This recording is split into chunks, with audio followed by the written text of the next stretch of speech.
अच्छे विचार में जीना सीखना होगा। हमारा विचार का जैसा होगा हमारा जीवन भी वैसा ही होगा। गुरुदेव हमेशा कहे कि बेटा विचार जो है डायनमो है। आप कैसे विचार में जीते हो, आप जिस तरह के विचार में अपने को डुबाओगे, अपने को रखोगे, आपका जीवन उसी तरह का बनता चला जाएगा। अच्छे विचार ही अच्छे मनुष्य को जन्म देता है। स्वाध्याय की बात जो बार बार कही जाती है उसके पीछे भी यही सोच है कि आपका हमारा सबका विचार बढ़िया बढ़े। स्वाध्याय हम इसलिए नहीं करते हैं कि हमारा ज्ञान बढ़े, हम और ज्ञानी बन जाए। ज्ञान बढ़ने से क्या होगा? आप बहुत ज्ञानी हैं, उससे क्या फायदा है? देश को, राष्ट्र को क्या फायदा है? बहुत फायदा नहीं है। लेकिन अगर आप विचारवान हैं, अच्छे सोच के हैं, और तो आपका लाभ ज्यादा मिलेगा समाज को। एक वैज्ञानिक भी है और साइंस जानता है, विज्ञान के क्लाइमेक्स को पहुंचा है, लेकिन अगर वो विचारवान नहीं है तो समाज को बहुत फायदा नहीं होता है। एक वैज्ञानिक है, कलाम है, एक स्तर पर पहुंचने के साथ साथ विचारवान भी। एक और ये विचार व्यक्ति के जीवन को भी प्रभावित करता है और समाज को भी प्रभावित करता है। हमें अच्छे विचार में कैसे जीना है, इसी का फार्मूला गुरुदेव ने कहा, जो जैसा सोचता है करता है वैसा ही बन जाता है। अपने सोच को सही रखना, और दिन भर आप क्या सोचते हैं, अनर्गल सोचते हैं, उल्टा पुल्टा सोचते हैं, उसका भी प्रभाव आपके जीवन में आपको मिलेगा। आप दिन भर में जितना गंदा विचार सोचते हैं उस सबका हानि लाभ आपको सहना होगा। इसलिए हमें अच्छे विचार में जीने के लिए, अच्छे विचार में रहने के लिए सक्सेस होना है। तब अगर आप सफलता का कामना करते हैं, आप चाहते हैं कि सफल व्यक्ति बने, समाज में हमारा वैल्यू बढ़े, हमारा मूल्य बढ़े, हम एक अपनी पहुंच बना सकें, तो इसके लिए आपको अपने विचार में परिवर्तन करना होगा। आपके अपने विचार में शोधन करना होगा। बिना विचार शोधन किए हुए अगर आप रहेंगे तो आपका सपना हकीकत में कभी नहीं बदल पाएगा, क्योंकि हमारे अंदर वो मैग्नेटिक उत्पन्न नहीं होता है, वो पावर उत्पन्न नहीं होता है। एक विचार आता है तब तक हम दूसरे विचार से जुड़ जाते हैं, दूसरा विचार आता है तब तक हम तीसरे विचार से जुड़ जाते हैं। कभी आप ट्रेन में सफर किए होंगे या करते होंगे तो आपने देखा होगा रेलवे लाइन के किनारे वो पोल गड़ा रहता है, उसमें तार लगा रहता है, तो देखने में ऐसा लगता है कि तार धीरे धीरे नीचे आ रहा है, फिर पोल से टकराता है, फिर तार ऊपर चला जाता है। ये बात अगर आपने कभी ध्यान दिया होगा तो ये आपको लगा होगा। ये क्या है? इसी तरह होता है विचार। अगर हमने अपने विचार में स्टेबिलिटी नहीं लाया तो हम दुनिया में कहीं भी सक्सेस नहीं होंगे, और हमारी स्थिति हो जाएगी बेपेंडिंग का लोटा। मतलब लुढ़क के इधर गए, लुढ़क के उधर गए, बेपेंडिंग का लोटा। तो बेपेंडिंग का लोटा बेचारा क्या करेगा? गुरुदेव ने यही बताया बेटा, व्यक्ति को अपने विचार में जीने के सीखने का तरीका समझना होगा। और दुनिया में कोई इंसान नहीं है जिसके जीवन में कष्ट नहीं आता है, जिसके जीवन में समस्या नहीं आता है, जिसके जीवन में परेशानी नहीं आता है, आर्थिक संकट नहीं आता है। एक भी इंसान ऐसा नहीं, सबके पास आता है। जो पूजा करता है उसके पास भी आता है, जो पूजा नहीं करता है उसके पास भी आता है। तो फिर हम पूजा क्यों करें, फिर हम ध्यान क्यों करें? जब मेरे पास भी समस्या आएगा और जो नहीं कर रहा है उसके पास भी समस्या आएगा। तो ये विचार में प्रश्न है कि साहब तो हम क्यों मंदिर जाएंगे, क्यों भगवान को पूजा करेंगे?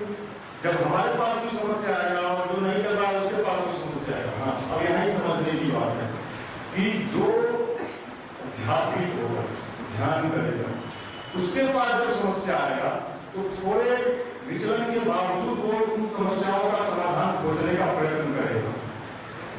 जिसके पास अध्यात्म नहीं है वो क्या करेगा? वो विचलित होगा, दिन भर विचलित होगा, वो हमेशा परेशान रहेगा और धीरे धीरे वो मानसिक तनाव का शिकार हो जाएगा। इसलिए अध्यात्म का ये कतई मतलब नहीं होता है, आप मत लगाइएगा ये अर्थ कि अध्यात्म का मतलब, भगवान का मतलब इस सारा समस्या से मुक्त कर, ऐसा नहीं। भगवान को आपका पावर बढ़ाना चाहिए, आपका मेरिट बढ़ाना चाहिए। दुनिया में कोई ऐसे संत नहीं हुए हैं जिनके जीवन में समस्या नहीं है। दयानंद सरस्वती उनका इतिहास में नाम है, कितना समस्या आया था उनके जीवन में कि अंत में लोगों ने ईर्ष्यावश उनको जहानत दे दिया। इतनी समस्या को झेलने की कैपेसिटी साधारण इंसान नहीं है। साधारण इंसान और सर्दी हो जाए वो परेशान, सर्दी से परेशान। क्यों नहीं? आपका औकात बहुत छोटा है, बहुत छोटे औकात के आप, इतनी छोटी सी परेशानी आई आपके हमारे जीवन में, एक सर्दी ने पकड़ लिया और आप इतना परेशान हो गए कि आपका पूरा मेंटल और फिजिकल सिस्टम अनबैलेंस्ड है। बस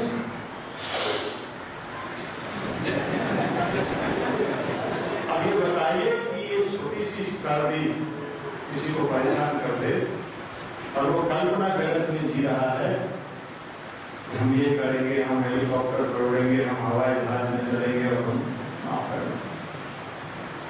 सर्दी हम लोगों को भी होता है, उज्जवल जी को भी होता है। आज तक हमें कभी उज्जवल जी को परेशान होते नहीं थे, और भाई लोगों को भी होता है। गाय के मन में जगता है, इसका मतलब ये नहीं कि उसको सर्दी नहीं आता होगा, खांसी नहीं होता होगा, बुखार नहीं लगता होगा। ऐसा कैसे होगा भाई? सबको होता है, लेकिन जो साधारण है बेचारा, वो बेचारा और बेचारा हो जाता है।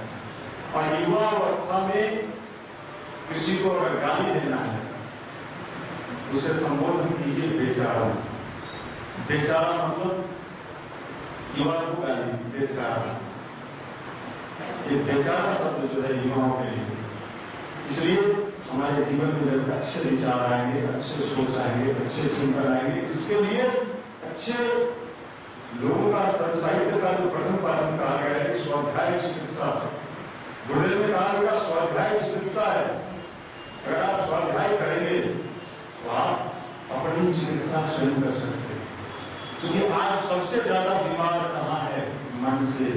मनोरोग आपको भी घेरे हुए हैं, मनोरोग किस किस तरह के हुए उलझे हुए पता नहीं, देखेंगे तो मजा आएगा।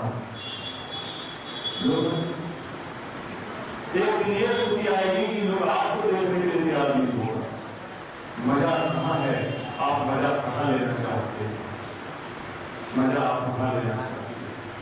आपकी बुद्धि कहाँ काम करती है? कहीं पहुंच गए, हमारी बुद्धि मक्खी वाली है, हम कहीं पहुंच गए, युवा मंडल में आ गए, कहीं अच्छे जगह पर चले गए, वहां अच्छी चीज हो रहे हैं, उस पर मेरा नजर नहीं जाएगा। एक बहुत सुंदर फुलवारी है जिसमें तरह तरह का फूल लगा हुआ है।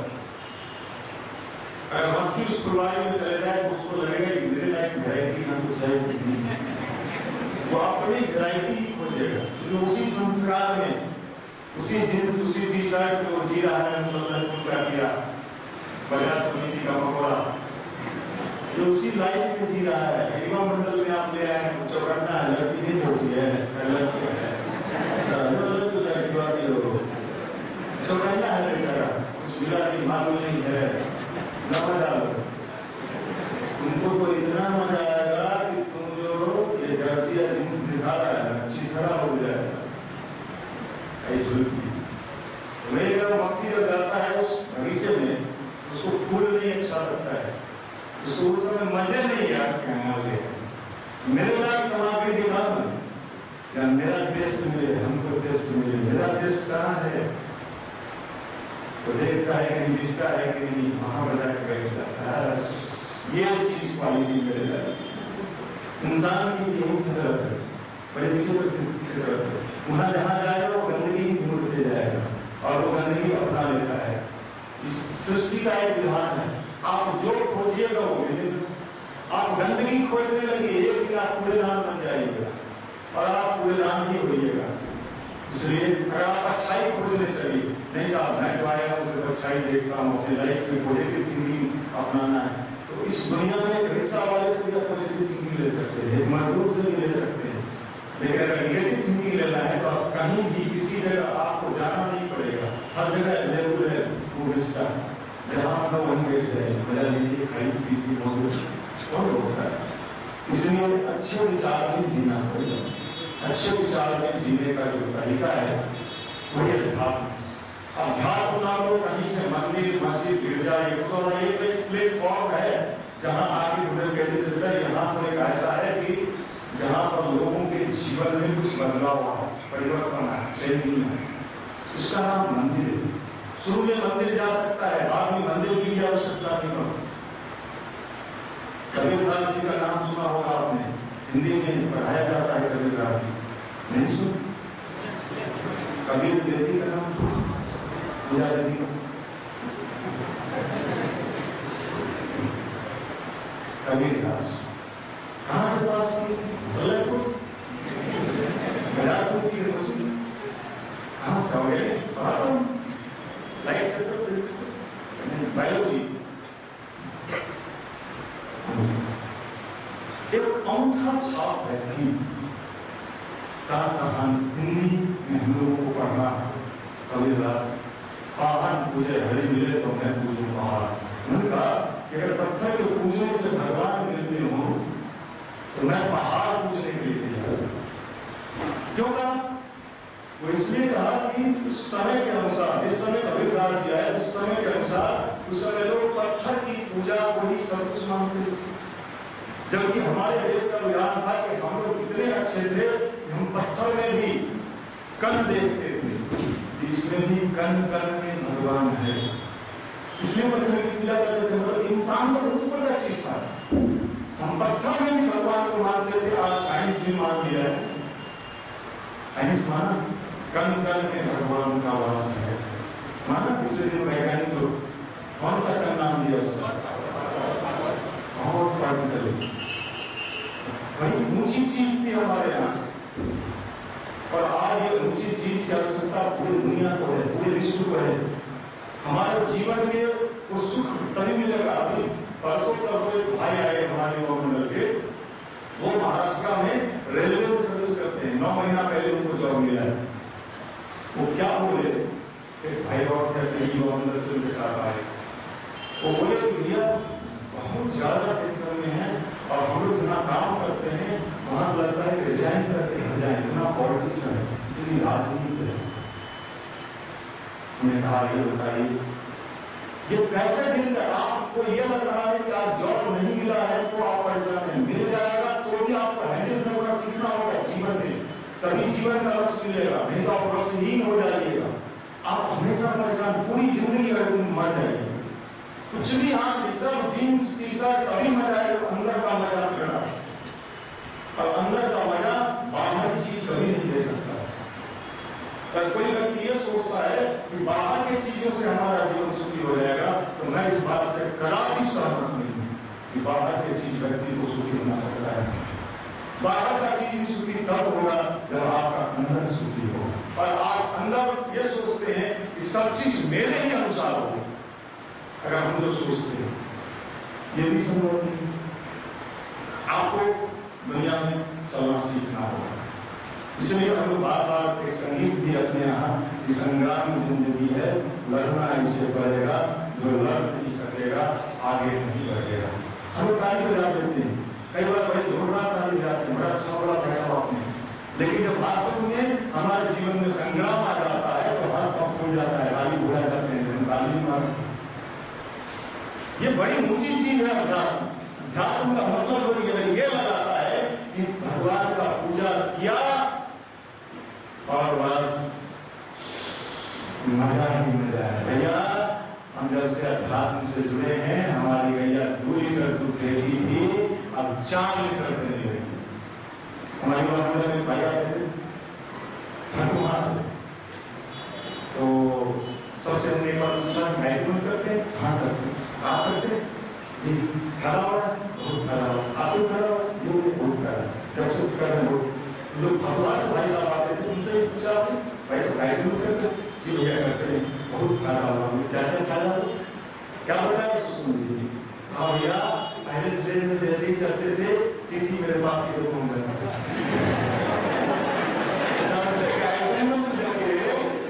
देखता मतलब बिना नीरज के हम नाम नहीं करते।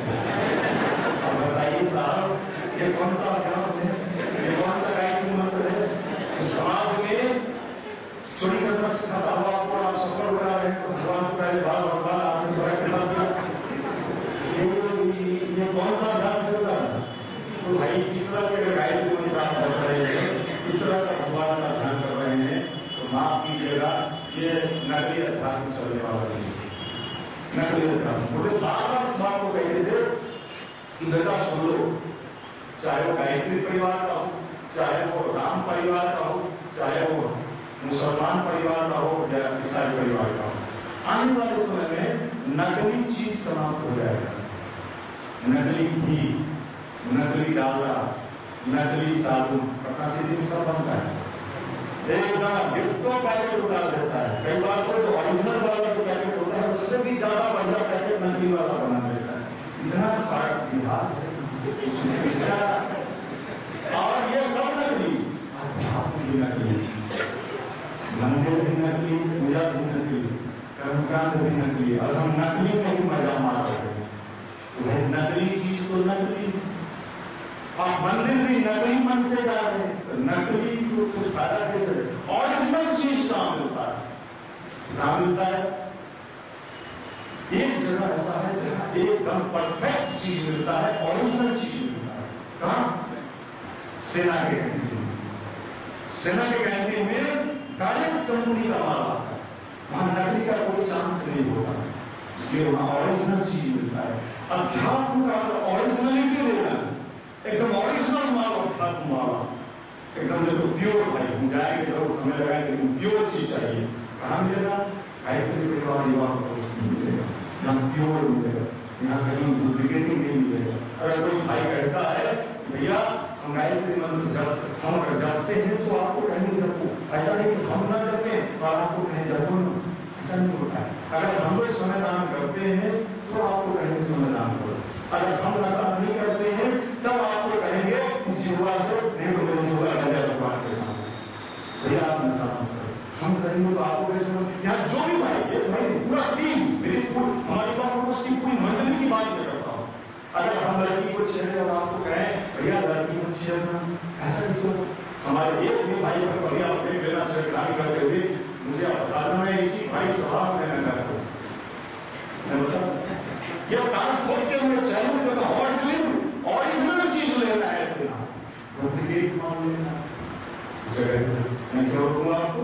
आप जाओ। आपको अगर एक लड़का आया तो कहा जानते हैं भैया मेरे मामू जुड़े हुए हैं साईं बाबा से,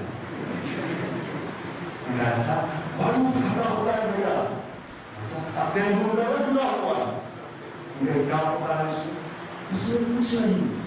अगर आप मंदिर गए साईं बाबा हो गए, हमें ऐसा फील करा रहे हैं कि जैसे हमें अनजान सीखने की बुद्धि में छोटा सा बच्चा जैसे क्या होता है भाई बताओ उसको क्या होता है? तो क्या कहाँ से सुनने को कहा कि बस मंदिर गए हनुमान साईं बाबा के पास, थोड़ा सा आंसू आंसू का जो गुण आपका तपेगा और देखिएगा उसमें आपका काम हो जाएगा। कितने फौजनी लोग फौजनी तरीके से उस परमात्मा की शक्ति को, उस भगवान की ताकत को गलत रूप से समाज में विस्तार करो। भगवान है, ईश्वर है, तो और वो मदद नहीं करता है, ऐसा मैं आपको दावे के साथ कहता हूँ। भगवान का मदद भी मिलता है, सपोर्ट भी मिलता है, सहयोग भी मिलता है, लेकिन किसको मिलता है? बैंक किसको सपोर्ट करेगा? बैंक के पास बहुत पैसा है, बहुत पैसा है, लेकिन आप वहां लोन लेने जाइए बैंक से, लोन लेने जाइए ऐसी कदम चाहिए